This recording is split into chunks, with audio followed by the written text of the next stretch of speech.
Good evening, everybody, and welcome to the Tuesday, May 20th meeting of the Norton Planning Board. The public is welcome to participate in person or remotely. In person, we are here in Norton Town Hall in the Crane Room, and you can also join remotely via the address listed in the agenda. You can also email questions to town staff before the meeting as listed in the agenda. I am going to call this meeting to order. Planning Board Business and Policies. Paul, I don't believe we have anything for right now. We'll hold off some discussion till after the meeting, after the public hearings. I don't believe we have any bills or warrants or minutes to approve. I believe we do. Minutes? Bills. Bills?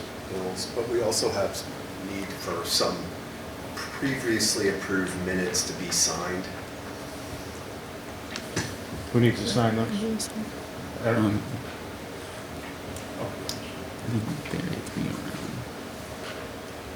Brian, the question was who needs to sign? Yeah, who do you need to sign? I would think Eric. Yeah, give it to Eric. You're already voted on, obviously, right? So Yeah. add it to your stack, Eric. I will. I should bring a little thing. First item on our agenda will be A&R 14 for 113 Mansfield Avenue. The owner is Z Quing Zhang. The applicant is Zenith Consulting. The applicant is seeking to create one lot. Paul, do we have someone online? We do, I see you, Forbes. Yes, I'm here. Thank you, Mr. Chairman. Just sign. So what we're planning on doing is, this is a property that's located at 113 Mansfield Avenue. Most people know it as the Jasmine Garden Restaurant. And they are simply looking to divide their lot into two lots, one on which the restaurant is going to remain, and then a second parcel that's on the corner of Robinson Road and Mansfield Avenue, and they are looking to possibly develop that new lot in the future with possibly a mixed-use building on that lot. So we have ample frontage on Robinson Road for the new lot and Mansfield Ave for the old one. I'm sorry? And we have the shape factor, and I believe it meets all your requirements for Form A lot. Is it possible you could zoom in a little? It's just hard to, maybe it's hard to see in the meeting. Yes, I will.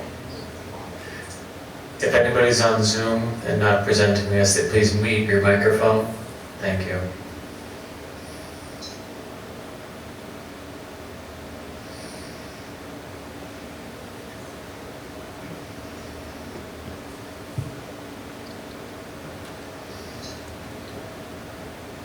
So it looks like you have 220 feet of frontage on Robinson, is that correct? That is correct. I don't have any questions myself. I'll go to the board. Anybody in person or? Rob? I believe. I'm sorry, I couldn't hear that. I said, I'm going to the board for questions. I'm wondering, anyone here in person? Any questions Oh, or? I'm sorry. I don't have any particular issues. Definitely has frontage and access. That's pretty much what we need for an A&R. Rob, do you have any questions? No, I do not at this time. It really doesn't tell me much to base questions on. Okay. So with no questions, I'll The only two things we're looking at is the frontage and if it has adequacy of access. So yeah, it does have those.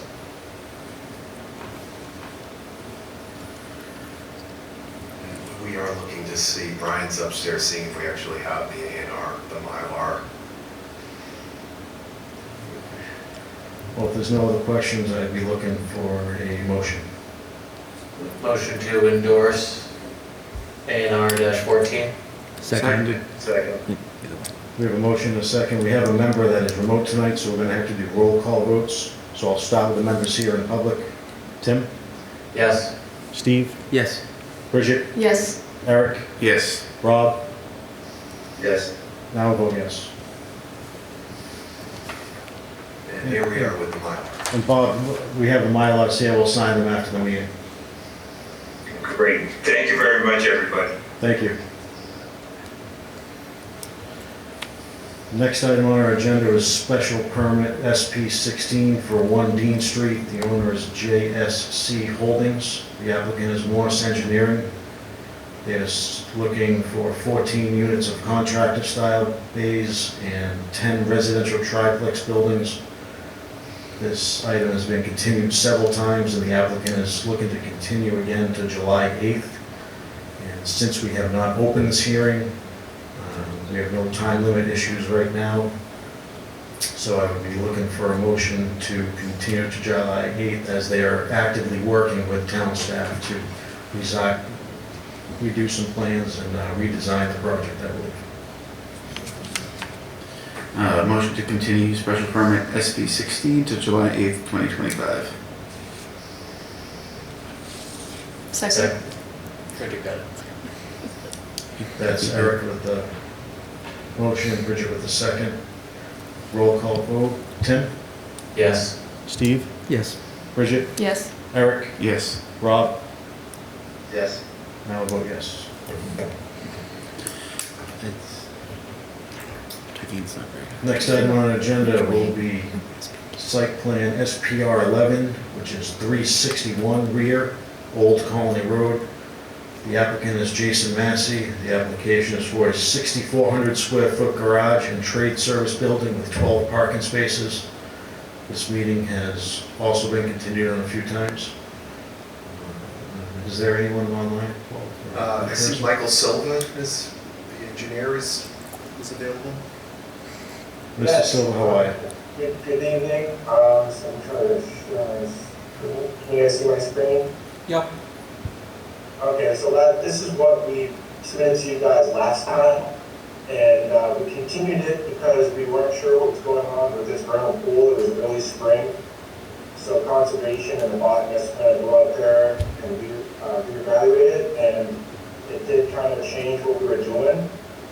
So we continued it a couple times. And this is kind of what we just submitted back to you guys. As you can see, this access road has changed.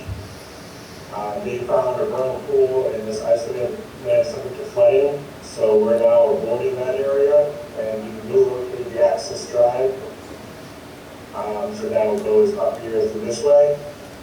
Nothing else has really changed as far as parking spaces, lighting. We had a little bit decrease in the impervious, we let the road decrease, so we did move our drainage, realigned it a little bit, but we just avoided this whole area down here, and now it's more focused up here. I don't know if you guys have any other questions. We kind of just submitted it recently. This is kind of just to introduce you guys to the changes we made, but I think the point of this is just to get you guys familiar with what we're doing, but I think conservation is going to be the one here. We're trying to wait and see what they say. Understand. I think, was there a new landscaping plan also from the last time we? Yeah, I talked to Jason and his landscaper. We're gonna basically, it's just this, where this access road comes in is the screening they're gonna do. So we'll have an updated landscape plan to submit. It just hasn't done it from them yet. Mr. Chair? Yes, sir. Mr. Silva, just from the new access road, is the fire department seeing a turning radius or something, or is that still on the to-do list? I can see them, in our system it shows them as in process for approval, but I'm sorry, can you repeat the question? just to see if the fire department's looked at the turning radius at that first that right angle turn there coming in. Yeah. Yeah, we saw their comment and we did do this gravel widening and we did this 30-foot radius. And I'm not sure on the SWEP analysis if it was confusing when they thought this whole road was proposed, but this existing driveway was already there. So I think I'm going to reach out to Deputy Dobbins and maybe get some dialogue with him and maybe go back and forth and try to get to see what maybe we should show. Maybe it's just not showing on our plan down here, so I think we're gonna reach out to him and get some dialogue and see what he wants to see on the plan. So that would be part of the next meeting too. I would say update the landscaping plan and address that comment with the fire department. Alright, yeah, anytime I see a right turn, I think that a fire truck's not gonna like it very much, so, Right, yeah. or a right angle turn, I guess. What is this? I'm just gonna scroll down to this stuff analysis. Right here, we did redo this one. So maybe, I mean, I need enough radius for this fire truck to go in. So yeah, I'm gonna reach out to him. We just got the comment, I think, yesterday, so I'll reach out to him and see what he wants to see and just clarify his question. Thank you. Yeah. My only other comment before we go to the rest of the board will be, we had some board turnover since we opened this meeting, so we will only have 5 voting members on this application, just so you are aware. Anybody else on the board? Questions? Yeah, as long as the fire department approves, conservation approves, I don't have any issue with the driveway moving. Rob, if you have any questions? No, motion to approve with the conditions on, you know, We're gonna hold off on any motions to approve. They wanna finish going through conservation in case they, Okay, Have I'm to- gonna do it with the condition, but yeah, we can do it that way too. yeah, they might have to change some things, so we're gonna hold it off till the next time. Fair enough. Is there any member of the public that wishes to speak, either here in person or online on this?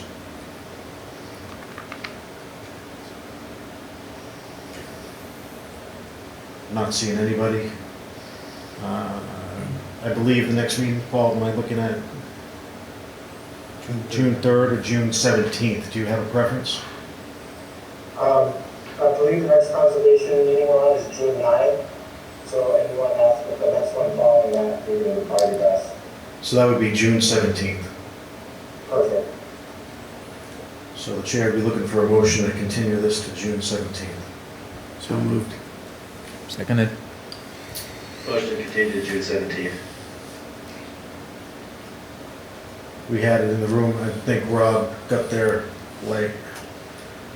We have a motion and a second, roll call vote, Tim, Yes. Steve, Yes. Bridget, Yes. Eric, Yes. Rob, Yes. and I'll vote yes. Thank you very much, see you next month. All right, thank you.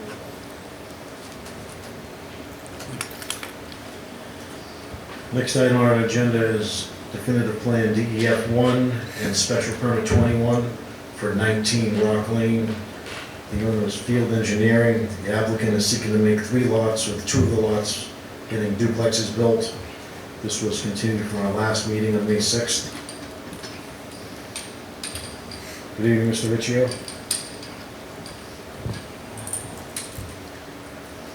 Good evening, Rich Riccio from Field Engineering on behalf of the applicants. I'm first going to touch on the definitive subdivision, as we have 2 separate petitions here before you this evening. So if I Paul, did you want to share, since he's got the hard copies going could here? you share the utility, the one I submitted onto the portal? It's the latest SP1 plan. Okay, is it the build out or the multifamilies? Those are the aerials. No, there was one before that. I just show? Okay, let me.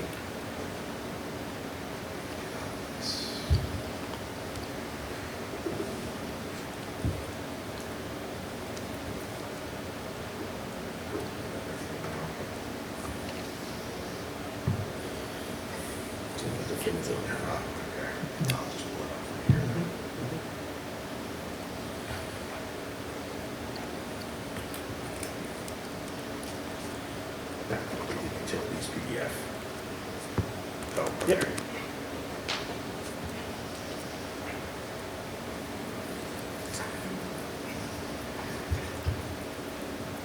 I can just get into basically what we had done on the definitive. We were still waiting for a number of comments with regards to the roadway on the portal from fire was still in progress, water and sewer and highway department. We have since received their approval from the fire department. We had submitted a turning radius plan to them to show that there was adequate turning movements around the cul-de-sac. The revised utilities, which are shown on the plan here, that is on the board as well, addressed the comments on the water services and the locations of the hydrants with the water department as well as the fire department, and they have since approved that as well in the portal. And then either this morning or late yesterday, the highway department signed off on this as well, saying that it met their requirements as long as the road remains private, which is what we understood as well, being a dead-end road. Yeah, I can confirm that too. Jared Ferreira said that he was okay. So with those comments, I just wanted to add, just to summarize again, we're proposing just under 200-foot extension of the roadway with a turnaround at the end of it. Proposing 2 driveways off of that to service the development of the 2 lots. The stormwater management system was reviewed by your consultant and approved, and that is represented on the latest plan submitted to the board. We also are showing street trees around the road as required by the rules and regulations, and we did go over the waivers we were requesting on the roadway at the previous meeting, and those are still all valid. So with that, we feel we've addressed everything required for the Form C portion of the project, and we can fold into the special permit if we'd like. That makes the most sense. So If I could just add, Chair? Yes. I've spoken with Jared Ferreira about the waivers, particularly how it affects the roadway, and he was fine with all of the requests. Do you want to just go through the waivers quickly? What we were talking about it was, what, 7 of them, I believe? do you want me to read through them? Yeah, the letter again? Please, yeah. All right, the first waiver was on the vertical datum as shown on the plans, to use NAVD 1988 instead of NGVD 1929. The 88 vertical datum is what's standard now for surveyors and what the GIS and mass grid, all the coordinate systems are based off of, and that's the common vertical datum for subdivisions, for design plans and survey in general. The second was to not require sidewalks on the extension. There are no sidewalks in the area, and there would be no need for sidewalks on this portion of the road. The third waiver would be to allow the use of Cape Cod berm along the edge of the roadway. That's consistent with what's on Birch Lane for the drainage purposes, and we just wanted to remain consistent with the cross-section of the existing roadway. And that folds into the next waiver, which was to allow a 20-foot width of roadway. Once again, that matches what's existing within Birch Lane. The fifth waiver is to allow the extension of a dead-end street less than 1,000 feet with less than 13 residential units. That's how it's worded in the bylaw, that's in the rules and regulations. Even with this extension, we are still less than 1,000 feet, and there are less than 13 residential units. And as we mentioned, the dead-end street would remain private. The sixth waiver was to allow the use of HDPE drain pipe in lieu of concrete, as this portion of the road will remain private. Operation and maintenance will remain the responsibility of the homeowners. We just prefer to use HDPE. It's standard now for drainage on private lots and such, and it's what is shown on the plans here. And then the seventh waiver was to not require a full environmental impact statement. We have reviewed, like we had mentioned in the previous meeting, the wetlands and the stormwater with the wetlands conservation. Stormwater was reviewed by the consultant, and we're constructing 2 new residential lots as a result of the subdivision, and the stormwater report itself provides a narrative that basically touches on any of the issues in the formal environmental impact statement, including erosion and sedimentation control. So those are the 7 waivers that we are requesting. Before we go any farther, I just want to ask the board if there's any questions you have or comments on the waivers that they're asking for. Not on the waivers, but I don't know if it's being addressed yet, about a public easement over the roadway, the private section. Over the we talked about that at the last meeting, granting an easement over the roadway. If the town wants that, I mean, I don't see that being an issue. No. Cool. Rob, do you have any questions specifically to the waivers before we move on to the special permit? No, I do not. Thank you. Tim? This is more of a question for Paul. The datum noted, that's just from the subdivision control law, or It's our own subdivision regulations. would that have been something that we captured in recodification, or no? No, because we didn't we weren't proposing to amend the subdivision regs. Okay, thank you. And let's not do that anytime soon. Just making sure I knew what we were talking about.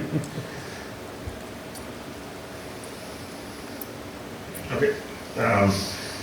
Now on to the special permit, Paul, if you could put the build-out one up first.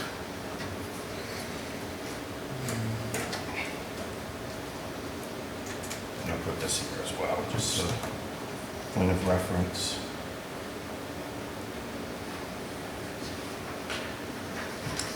That's build out R1. Yes, yep, build-out R1 that was posted on the portal today.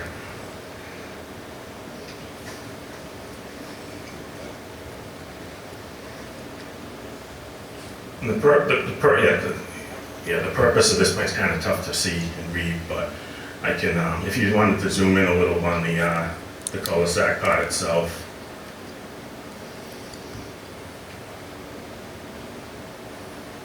The purpose of this plan was just to show a bit more with regards to the relation of the 2 structures to existing conditions on the site, and also to try to show the areas of trees that will be retained as part of this project, and just to show how this would fit in with the neighborhood.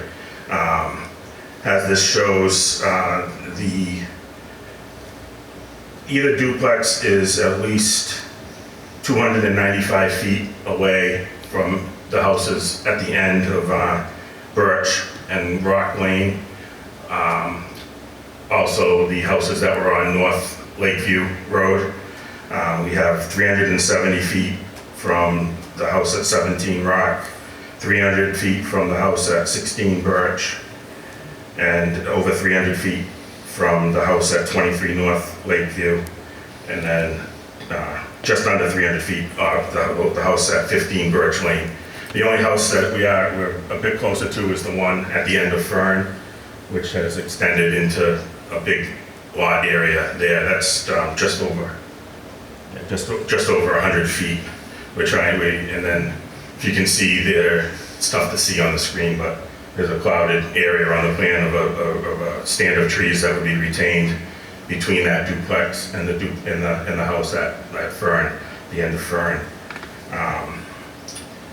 As we discussed at the last meeting, the intent here was to propose 2 duplexes, 1 on each lot, try to fit in with the character of the neighborhood. I do have a rendering of the type of structure. This isn't the exact building, but it is the type of structure they'd be looking at doing at each house. If you wanted to pop the right, you can see it pretty good on the screen here though. Looking at approximately 1,900 to 2,000 total square feet per unit, 3 bedrooms, 2.5 baths. There'd be this doesn't show there'd be a garage on either side. And then once again, they'd be set back as shown on that plan. Paul's going to share it in a second, so Yeah, you just so see it everybody on can the see it screen. on the screen. Rendering. Both of the houses, both of the structures would be served by water and sewer, as we mentioned, individual driveways, and stormwater management system's been designed to take the roof runoffs from each of these structures as well. And we just feel it's a this type of unit may have been some misperceptions on what type of condo building was going to go on these 2 lots. We had looked at the potential of doing 4 single-family lots out here, but that would have entailed taking the log cabin down and more roadway work. So we went to the two duplex scenario. We did just look, and we also, it was stated at the last meeting that there were really no other multifamily uses in the area, or very limited. If you could put the 1/2 mile radius aerial up.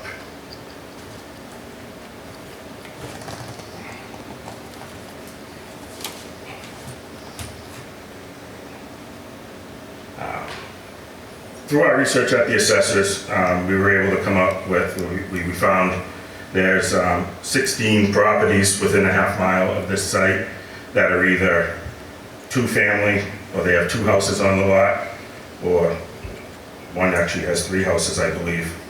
And then 10 of those are 2-family or multi-houses, and 6 of those are single-family with in-laws.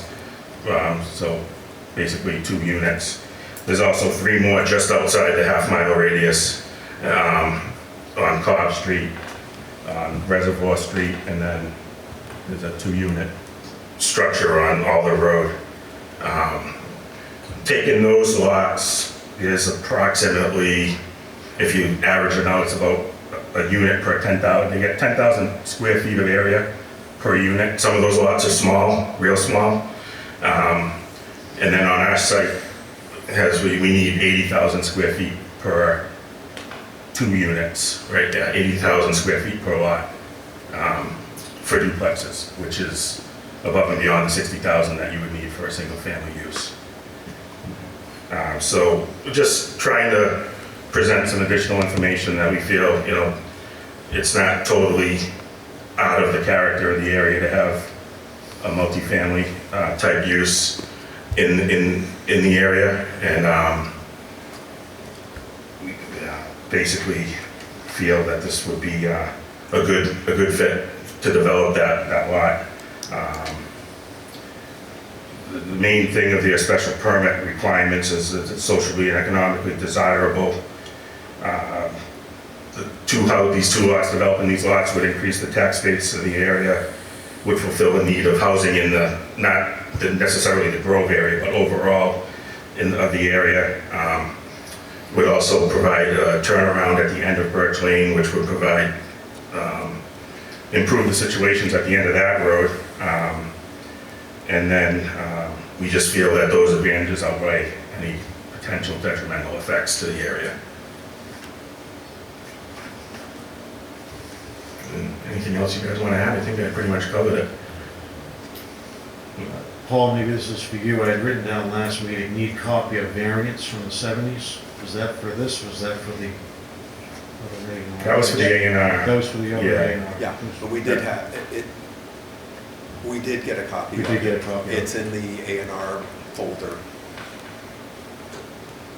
And the fire department did look at this. Yes. I had written down also, and I assume you're still amenable, we're gonna put a sign at the beginning of the street that says dead end. We could do that if Jared wants that there. I mean, that's fine. The highway. I think the comment last meeting was, if we start putting dead end road on one street and on the top of the Grove, we have to put it on every street, and then that's all the signs. Yeah, well, if the applicant's gonna do it, I guess. No, we on the end of Birch. That's really all we're focused on is the Birch Street, or Birch Lane. I don't have anything else written down. I'll go to the board. Any other questions for the board for either the definitive plan or the special permit? We just covered it.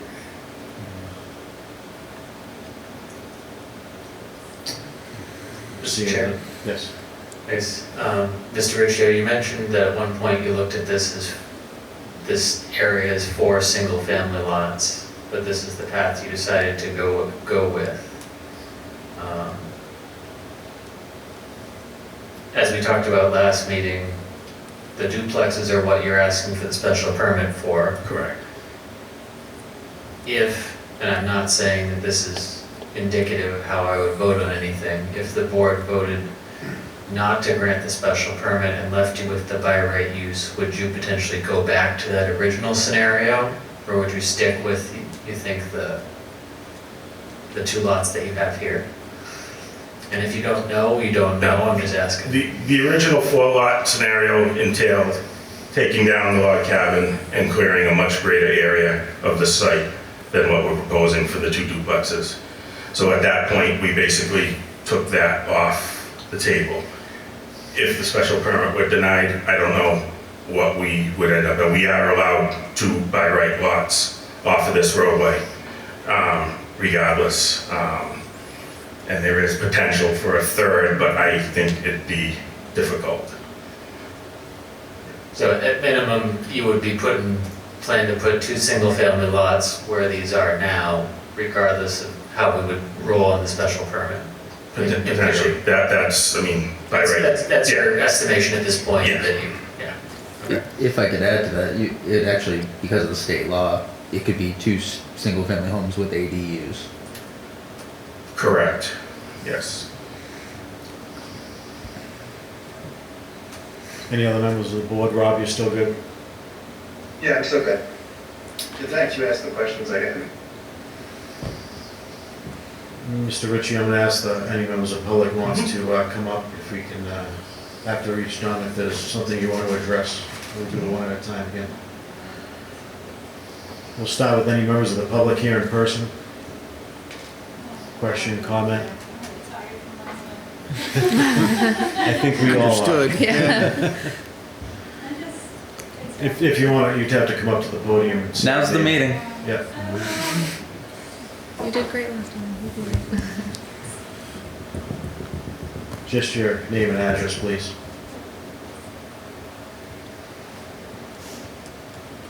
Jen Goldman, 17 Rockline. The concern for me is what you just said, is are they gonna build any more? Are they gonna knock down the log cabin and build more back there? And there's not a, you didn't say yes or no, I'm not sure. So that concerns me. And has the log cabin sold? It has. So someone is living there. I saw them there. So people down there, I don't know. If you want to just ask us me the questions, Yeah, and okay, I I'll don't know ask if them after. you know, there's people down at the log cabin, so if that's sold, I didn't know if there was an opportunity to still take that away and knock it down. So that's what I'm kind of concerned with. It sounds like you said no, No. but they would They have to look at things again. Right, that's not a no, that's a maybe. It's That's not. my evaluation, and anyone on the board can correct me, is that it seemed like the road work and everything else entailed made it a little bit less appetizing, and that's why they moved on. So That's what I interpreted. So is that, I would take it as probably cost prohibitive for them. it's not a yes or no. Doesn't Okay. matter. If I it's don't, If you they know, want to I'm lose just money asking the on it, then questions. yes. I'm just asking the questions because I live there and I just don't feel like I have a say really in anything that goes on. I don't. And it's sad. But I just hope that Norton can stay, especially down the road, the small community that we are with little homes and gardens and nice area, homey. I mean, I like the houses are beautiful, they do. They would fit, you know, they're pretty. So I like how they look, but I just don't want it to be all built up back there. That's all. So I hope you guys understand that and go with that, because you guys hold power. So thank you. Thank you. Thank you.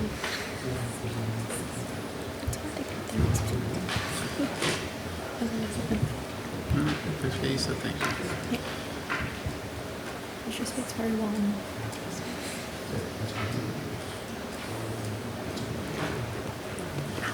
And just your name and address, please, sir.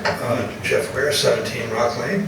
One of the questions I have is when you were talking about where that cement that you were gonna build there for the water. The culvert thing that I guess they're gonna make for the waterway on the property. Now, he said that won't be responsible for the town to maintain it, it'd be up to the private ownerships to do that. So what happens if they don't take care of that and keep it up to date? What happens to the runoff or anything like that? Everything, all the construction will be signed off by engineers, will be overseen by the town, and there's also have to be a plan in place for maintenance of the on-site structures. That will be recorded in the town. And then the local enforcement would have jurisdiction over that, whether it be building inspector or conservation. Okay. All right, that was only my question. Mr. Ritchie, is that? Yes, I just want to make sure there was. Yeah, please.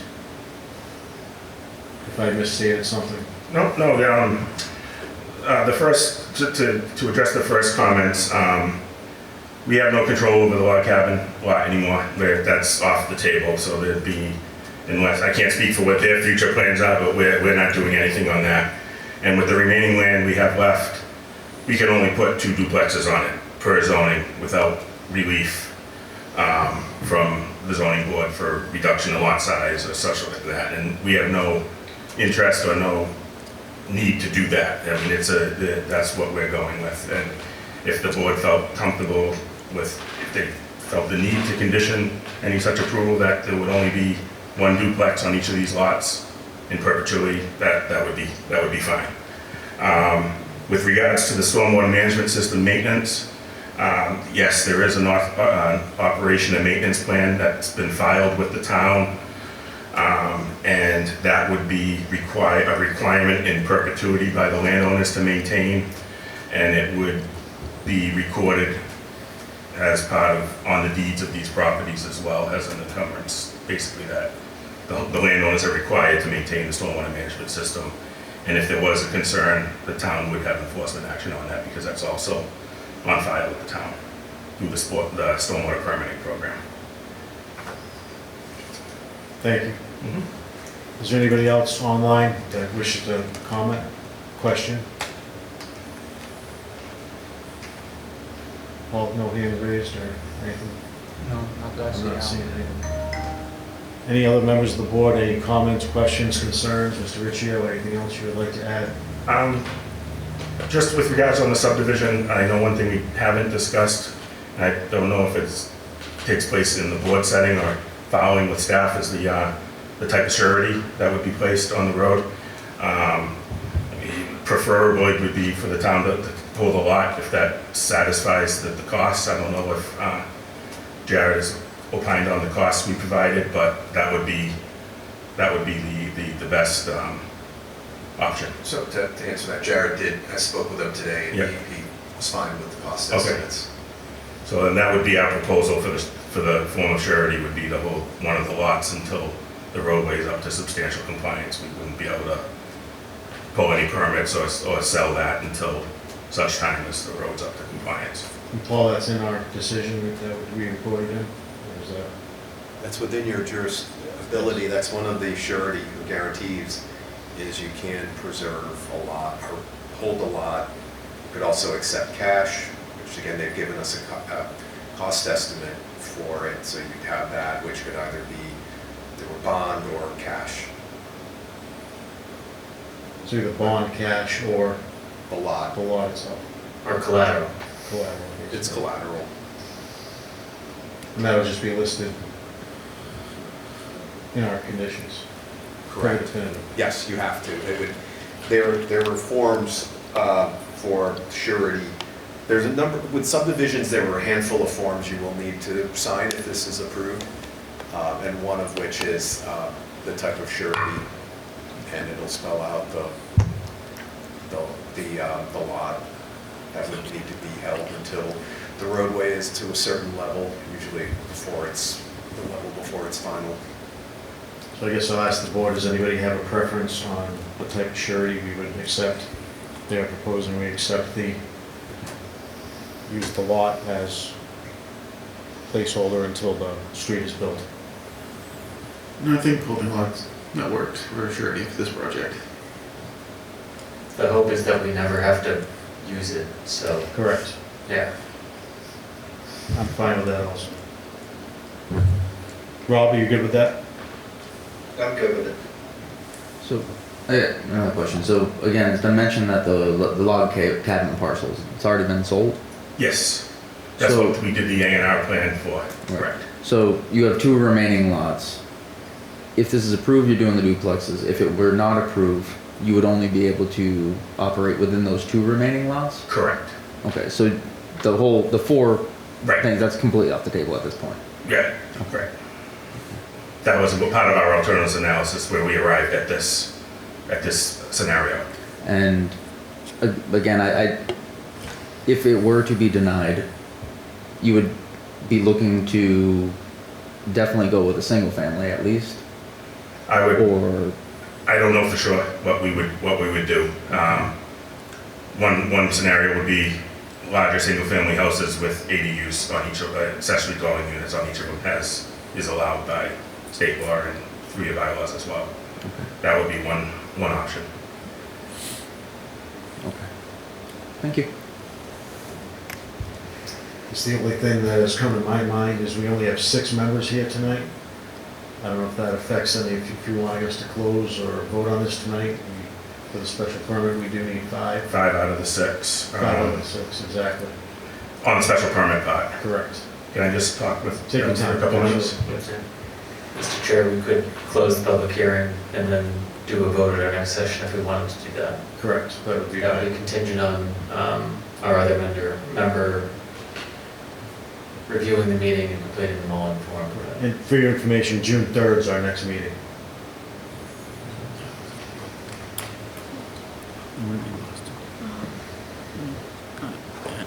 Just take the train and drive in.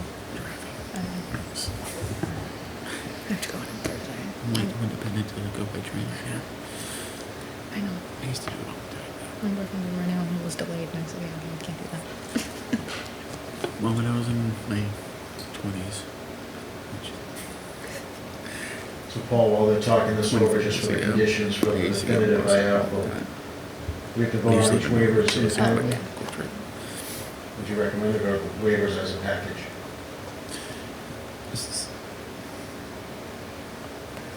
I think you can do it as a package.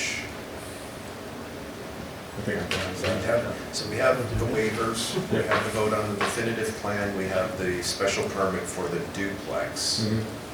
I'm thinking more just the conditions on, the waivers will go on the definitive plan. Right. Mitsubishi did say they would be up, they would be fine with having a condition of 1 duplex in perpetuity on each lot. And that's all I have written down. Oh, easement. Easement would go on the definitive plan also.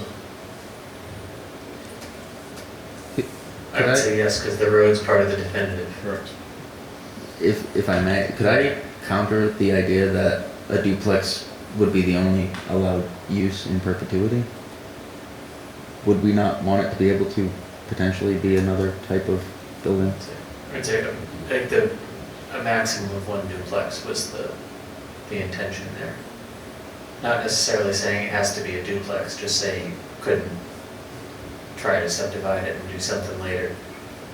So the parcel couldn't be broken up? Yeah, that would be the intent of what I was presenting with that as an option. That Okay, as we long would- as the language says like the parcel wouldn't be divided or broken up, but not the use on it. Does that Yeah. make? 1 duplex on the existing parcel.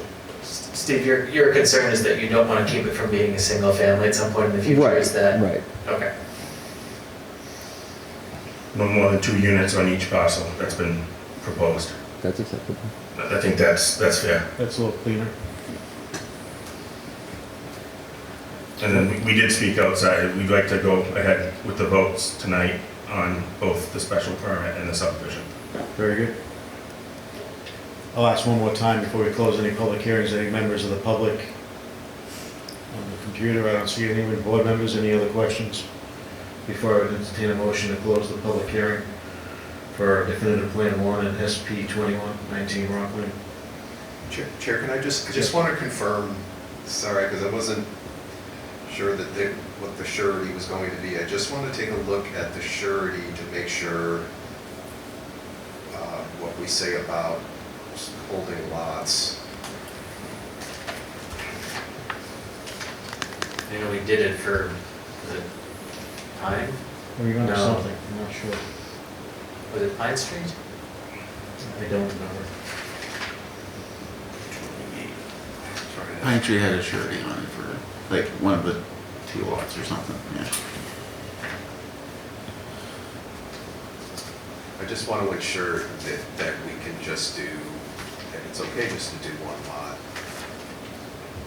I haven't done that before. And of course, I'm trying to make it look, okay, here we go.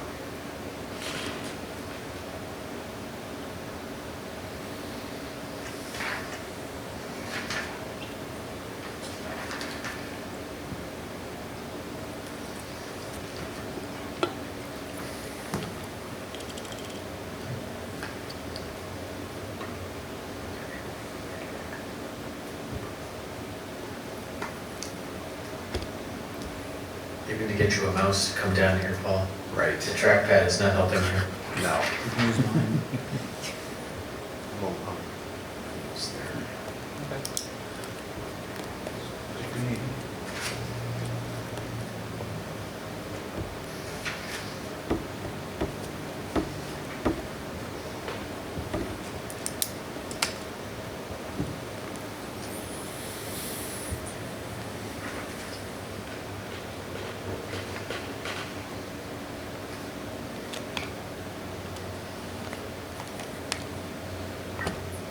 Just checking the document again. Very suspenseful. Sorry, everybody. That's fine.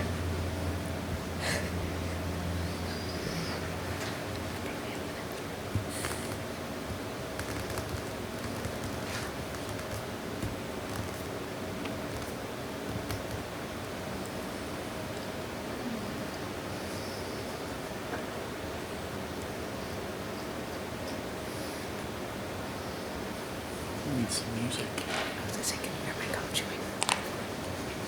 Very obnoxious, I chew.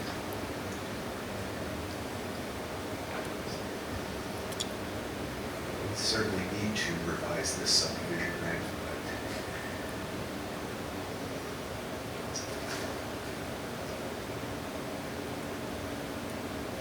In some communities will say you have to have at least 2 lots, but I'm not seeing that here. But so I think we can do that. We'll also need a covenant just indicating the conditions by which then you would be eligible then to release that lot. In the sequence of things, we're likely going to have the road pretty much well-built before we start on the lots anyway, so if you had to hold both of them to start, we could always come back in to request a release on one of them if something came up, and then we'd post something in surety for the remaining work on the road for the other lot. That's how I've seen it done in the past, if you need, just to be safe, if you wanted to hold both of them as surety at this time. If you're comfortable with that and for the sake of less dead air. No, I think that's reasonable. Paul, you good with that? Sure. So I'll go back, I'd be chair to entertain a motion to close the public hearing for definitive plan 1 and special permit 21 for 19 Rock Lane.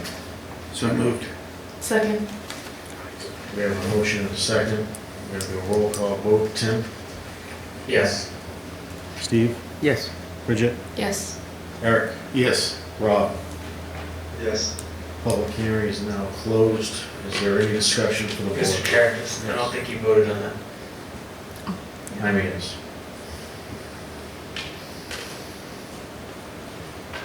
Any discussion? The first thing I believe we'll be voting on would be the waivers for the definitive plan. There's 7 waivers that they are requesting that we went over earlier. Does anybody want to discuss them, go over them, or make a motion to approve the waivers as printed?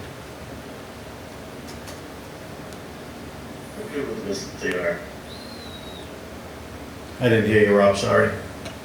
So I'm good with them as they are, myself. Motion to approve the waivers as a group. Second. Second. We have a motion and a second. Tim? Yes. Steve? Yes. Bridget? Yes. Eric? Yes. Rob? Yes. And I will vote yes. We can take either one that the board wishes. I would say let's stick with the definitive plan. And the waivers, as we discussed, would be both lots as surety, an easement on the road for the public, and a stipulation that there will only be 2 units, 2 dwelling units. What was Mr. Riccio's? No more than 2 units. No more than 2 units on each lot, Perpetuity. in perpetuity.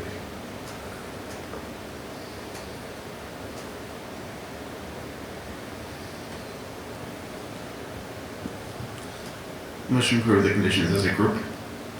Second. So it's a motion to approve definitive plan 1 with stated conditions. Standard conditions and the ones mentioned. Second.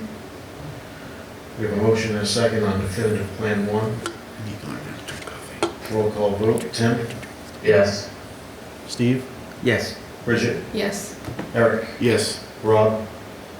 Yes. And I'll vote yes. Last thing for our vote on this will be for the special permit. Are we going to duplicate the conditions or just our standard conditions on the special permit? You can just do standard conditions. Standard conditions on the special permit. And Mr. Chair? Yes, sir. So this is, the special permit relief is to allow duplexes instead of a single family, Correct. essentially. That is the only, That is the only thing. piece of the special permits, correct? Correct, and so you would be using your general special permit criteria, so benefits outweigh the negatives that. Does anybody want to go through the special permit criteria before we vote on this? I got them all. Again, it's just to allow duplex in this zone. I'm all set.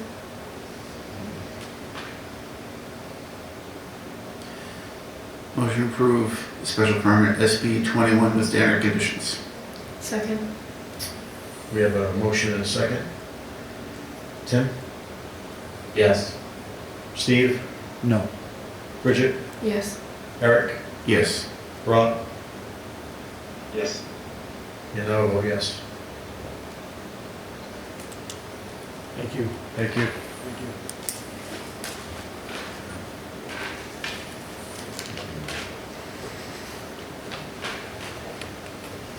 Paul, when you're all set typing, I believe we have review and vote on the draft decisions and discuss the draft decision for SP 19.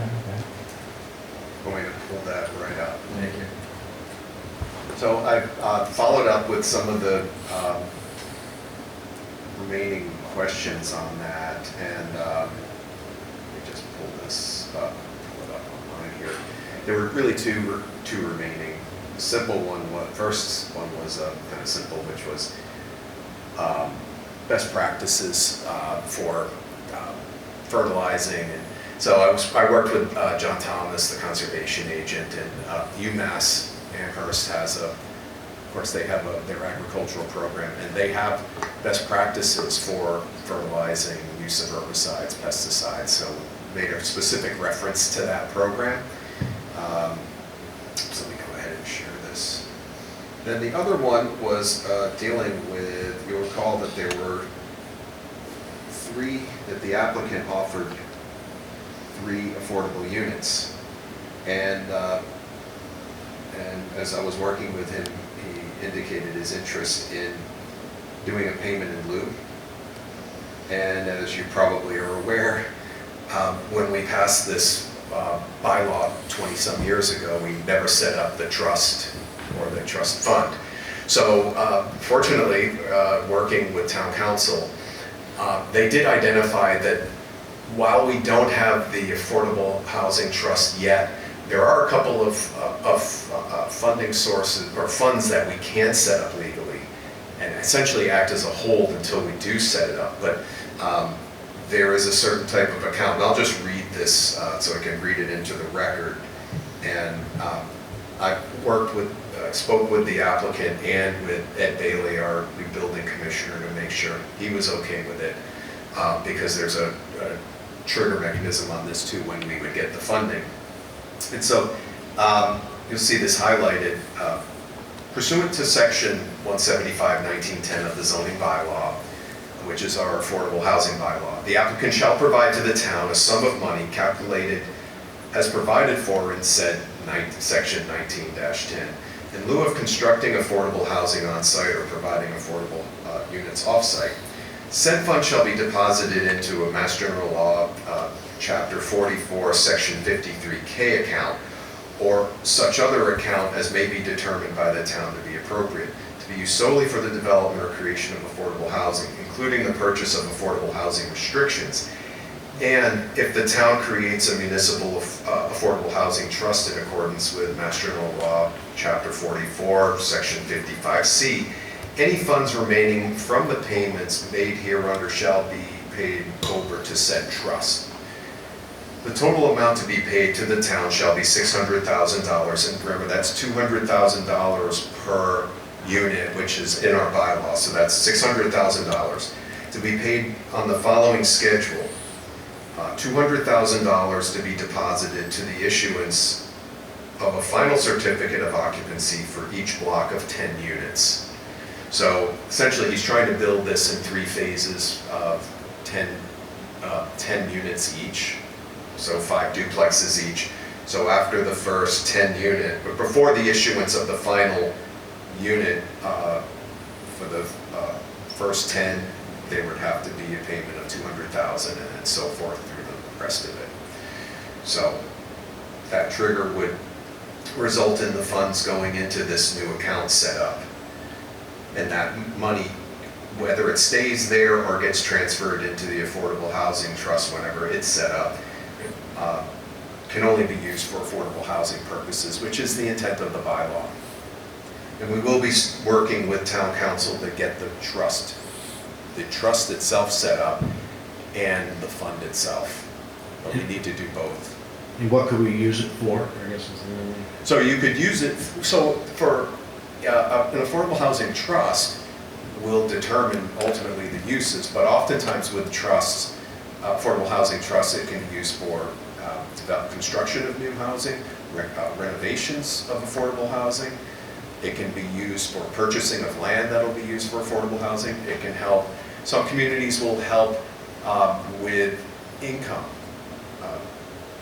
for affordable housing units. So there's a wealth of things that it can be used for, but the trust has to figure that out, determine it. But it can only, everything has to center around affordable housing. Yes.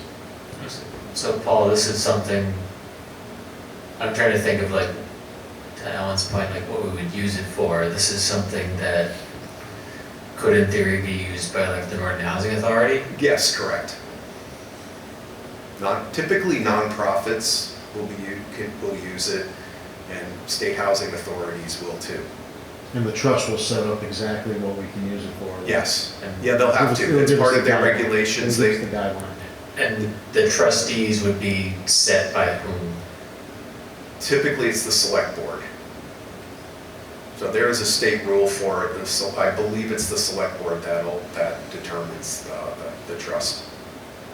And they would just select the trustees, and the trustees do whatever within the regulations they want. Right, and they could be, again, I've got to look back at the requirements for it, but they will make appointments to this trust. So they might say we want to, I believe some trusts will actually have representatives of the planning board on it. So maybe. What's time frame to set it up? It's going to take a little while, I would assume. Yeah, but for this particular fund, it shouldn't, and we don't have to go to town meeting to set up this Mass General Law 40, Chapter 44, Section 53K account. So I've also been working with the town accountant on this, so he's aware of it. So it shouldn't take long. I mean, we should have it in place before he gets to that first final CO, or that first CO before the first 10 units. And what would happen if we didn't have it set up? I guess it's just, We would have a check and know where to deposit it. exactly. Well, or they don't issue. I mean, there's a few things, but let's not go there. It looks like we can do it in time. Yes, absolutely. And again, we have to get it's time for us to get the trust set up and the account. And just think about that, if we get $600,000 in that, that's a pretty good, It's a good start. it's a good start.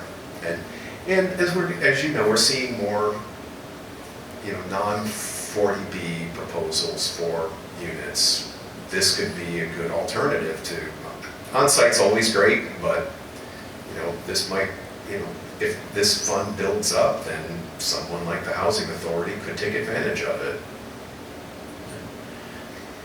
I just Googled how much interest did $600,000 earn. If it earns 5%, the interest alone would be 30 grand.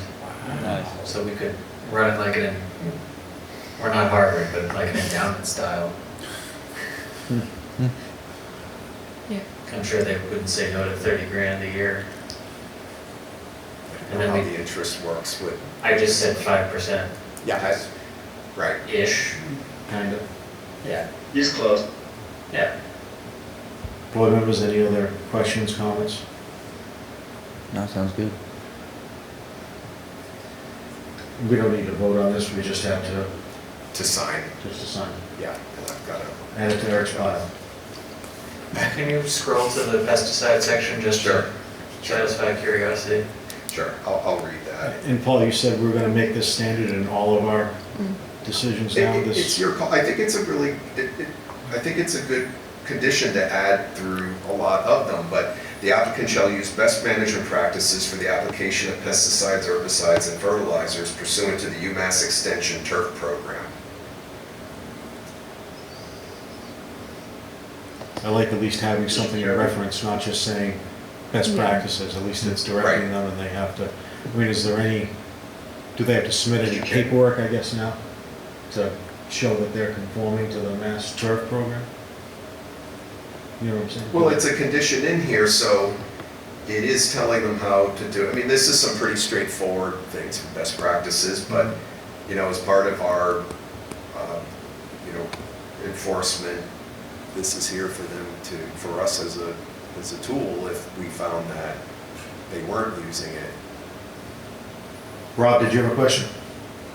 Well, I think you guys may answer. I just wanted to clarify that, but the UMass Extension Turf Program, this is where we would find a documented iteration of what those best management practices are, right? Correct. Okay, so they're on paper. That's kind of what I was trying to make sure of. Right. It's a Okay. brochure with 15 sections and goes all the way to Appendix G, so. Yeah. Yeah, I'm not gonna read it the second. It's just, as I first read the thing, best management practice, my first thought is, yeah, what are those? And, kept going. So I just wanna make sure there is something documented somewhere that says what those are. Right. So good. And I just recommend leaving it general like this, because when they add things to it or change things, it doesn't cause the decision to be out of date. No, I agree with you on that.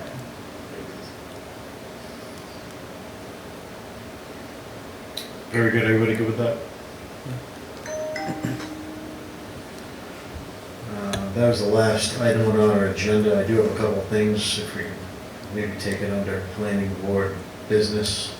I'd like to talk about a strategy going forward for bringing the recodification and maybe changing that name to the fall town meeting, since it did not pass obviously last night, and we do have a year and a half of work into it. Before I have Paul talk, my first idea was to break it down, break the new bylaw down by sections, maybe a section or two at a time, whatever makes sense, and distribute it over a whole bunch of meetings, and only bite off a little bit at a time, hold a public hearing on the sections, and it won't be, 4 hours of us going through the bylaw. We can add it on to meetings coming up. I don't think it'll be a big lift, even if we have a pretty busy agenda. That was my first idea of how to go about it. I I don't think we I have to, actually think overall that's a good plan, Alan. I don't think we have to decide it tonight. Maybe we'll talk about it again at the next meeting after we digest it. Anybody else have any ideas going forward?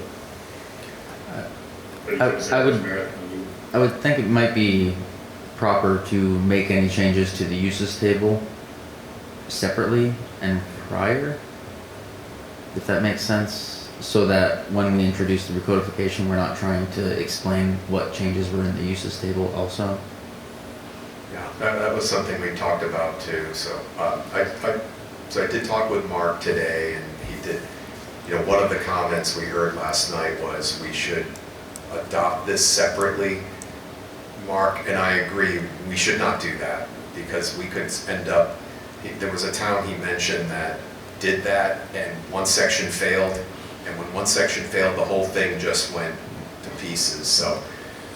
And I would just say, Steve, to that point too, with calling out the use table separately, we might want to also, as you know, definitions we probably want to have that with us too, because so much of, as you recall from our conversations, we were going back and forth, what does that mean? So, but yeah, use tables for sure would be its own, would have to be. Sure.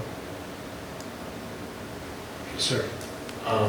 Paul, I know the work with Mark was funded through a grant. I assume that is used up.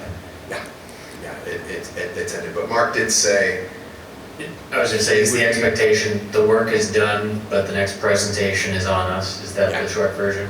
he said he would do some pro bono work. I don't know what that is, but I would assume that would be, review if we make any substantive changes, but I wouldn't expect him to come down here and present. Can we nominate someone to do that? I'm kidding. Well, Josh, You can nominate yourself. You want me up there? Come on. So I think I can work up, obviously right now we don't know when the fall town meeting will be, and obviously once we do that, then we have to have the official public hearings, but we could certainly start scheduling workshops, lack of a better term, workshop for them.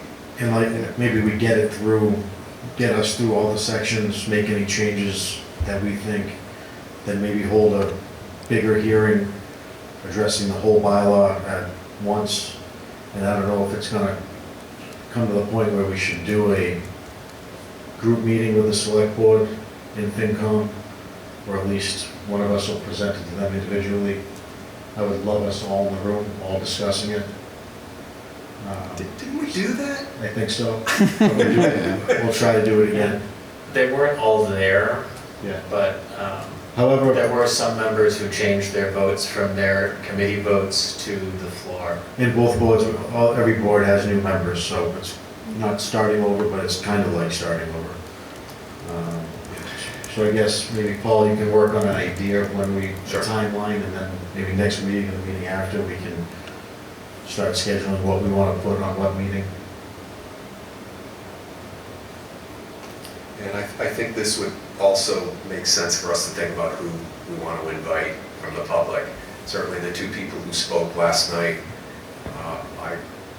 I know I have one of their emails, the other I think I do, but that person's not responded. But I think since they had spoken up and, and obviously showed an interest in it, we should bring them here and ask them, or some way of providing, whether it's emails, however it works in their schedule, but for them to provide feedback that we have a chance to respond to. I think we're doing a pretty good job reaching out. I am not aware of any other way we can reach out more. Maybe we can use the new senior center sign more, advertising members, advertising meetings, I mean. Mr. Chair? Yes. We also could, if we wanted to, I know I think Paul or Brian put out the Facebook events through the Norton. You can just make our meetings Facebook events, so they're also there. Yeah, right, we did that for MBTA. I have to admit, I struggled how to make recodification remotely attractive to people. Right. I think first thing we need to change the name. Not recodification, but Hoot Nanny, I don't know, something that they want to get people there. My only other item for tonight was a loosely held rule that we don't really follow. It kind of came up tonight, I didn't bring it up. I believe it's listed on our webpage of, we really don't want to be accepting documents on 1 o'clock on the day of the meeting. And we're still gonna accept them, but we want to encourage applicants to get them to us. I don't know, the Wednesday, we've had this conversation 10 times. We can't make them give us material ahead of the meeting, but we can strongly encourage. And maybe when we continue the meetings and we continue the public hearings and we're looking for new information, maybe I'll just try to do a better job saying, could you please have this to us by a certain date? Because I know the stuff we got this afternoon, I only looked at quick, and I'm not sure it's fair for us not to, be able to look at it a little bit before the meeting if we want to or need to. Yes? Are we in line if we actually set a deadline X time before a meeting, and then, after that thing, there's just no guarantee that it's gonna get counted, or? It is listed on our webpage. I forget exactly. I think we might have changed it at one point, what it says. It's always been a loose policy. I don't think there's anything we can. Mr. Chair? Yes, sir. I'll say I was not good at enforcing this when I was the chair. I think our position would be to make sure that they understand that we're trying to get materials, we'll say a week in advance of our meetings. If they don't, the corollary is, if the board does not feel they've had time to review the materials in advance, they may move to continue without discussion. As in, if you don't give it to us far enough in advance, we might tell you to go home. I'm comfortable with that, or even, maybe it doesn't have to be a week, maybe it's, the Wednesday before. I'll take anybody's opinion on this. I'll try in the future to say, yes, we want this material well in advance of the next meeting. Yeah, and typically when I'm working with applicants, I tell them, get it to us by Thursday. When the agenda goes out. Right, when the agenda goes out, or at least by Friday, because it's not fair for the board. The board needs the weekend to look at a lot of this. And I will say today, I didn't even realize that, for some reason, OpenGov didn't notify me, so I need to check that with both applications, neither one, I wasn't flagged for either one, so I didn't even know they were in there. I might have an idea as to why. Yeah, I think too. Yeah, so we'll have to fix that in OpenGov. I'm good for anything, though, that kind of sets a deadline. Oh, I apologize, Mr. Chairman. Yes, sir. Second. Yeah. Trying to get good at that.